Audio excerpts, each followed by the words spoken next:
everyone talks about the fear of being perceived, but for Black women, that usually starts in the home and it usually comes from a narcissistic parent or your mother. Let's talk about it. So there is this whole thing floating around the internet of like fear of being perceived. But what does that mean? Okay. The fear of being perceived is really that you have a fear of people seeing you. You have a fear of standing out. You have a fear of excelling, shining, right? Because you've been shamed for it throughout your life.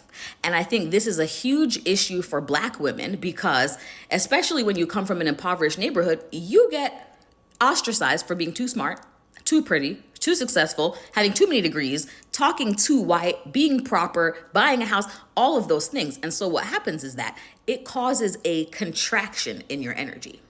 And I see so many Black women who do not launch, they do not share their gifts, they do not pursue the level of money that they could have, even though they have the smarts, the knowledge, skills, and talent, because of that fear of somebody perceiving you as being successful or too good or too beautiful, right? My best friend has this funny thing with me that she actually hates my glasses, and here's why.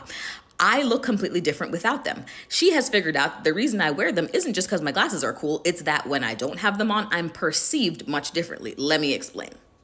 Okay, I look like a different person when I go outside with my face out. But because I know it brings me more attention, sometimes that fear of being perceived makes me do this, right? I just wanted to give you a visual example. We do stuff like this in our lives in the smallest ways. I know Black women who have the most banging body and cover it up in big hoodies and big sweatshirts. Why? Because you have a fear of your body being perceived.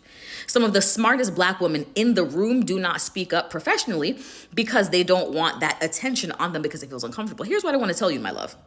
God would not have made you beautiful, talented, smart, and all of these things if he did not want you to use it. But let's really dig into the psychology of why this is hard for you.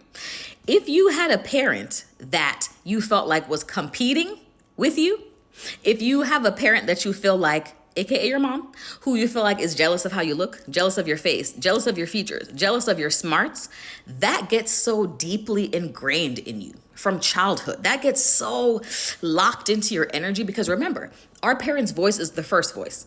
And what happens is when you leave their house, it becomes the voice in your head. So if you ever hear those negative thoughts, who does that sound like? Right? And so I want you to recognize that voice, recognize that it is not your own voice, recognize that God put these wonderful talents in you so that we could perceive them. Give it to us, my love. I want you to be perceived this year, okay? Drop down in the comments. Let me know if you have dealt with this. I am here to support you guys. And as always, Auntie loves you. Mwah.